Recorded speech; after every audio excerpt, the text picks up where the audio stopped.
আসনাদ আবদুল্লাহ সাহেব আছেন। তো উনি এখন বলতে পারি আমরা বিপদমুক্ত। ওনার একটু ব্লান্ট ইনজুরি ছিল মাথায়, যার ফলে উনি ফেন্ট হয়ে গিয়েছিলেন।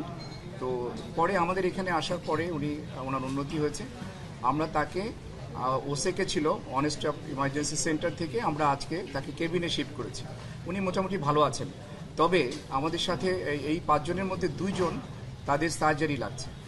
নিউরো সার্জনরা একজনকে অলরেডি ওটিতে নিয়েছেন, আর একজনকে নেবেন, আজকেই তাদের সার্জারি করবেন। তো বাকি রুগীরা প্রাথমিক চিকিৎসা নিয়ে চলে গেছেন, আর বাকি যে 3 জন আছেন ওনারা ভালো আছেন।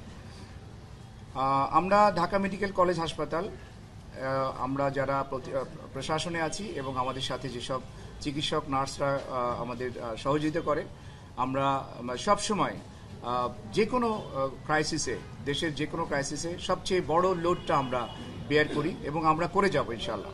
আপনাদের সহযোগিতায় আমরা এই দায়িত্ব নিচ্ছি।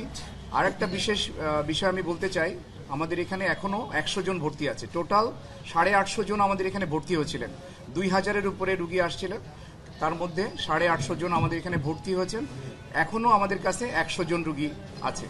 এর মধ্যে আইসিইউতে আছে 9 জন, আর অন্যান্য বিভিন্ন ওয়ার্ডে আছে general surgery, orthopaedic, neuro surgery, ENT, এই ওয়ার্ডগুলোতে আমাদের রুগীরা আছে।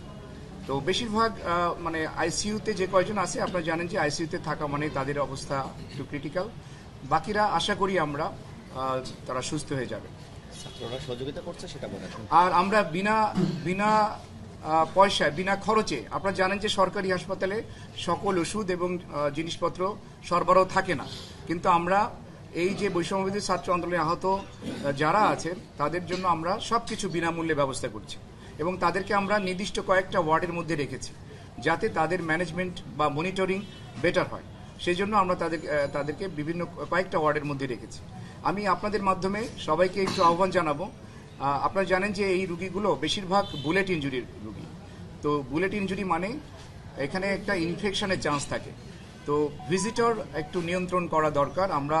আমরা নিজেরা অনেক সময় হিমশিম খেয়ে যাই। আপনাদের মাধ্যমে আমি সকলের কাছে আবেদন রাখবো যে আপনারা রুগীর কাছে যাবেন না, অপ্রয়োজনে যাবেন না।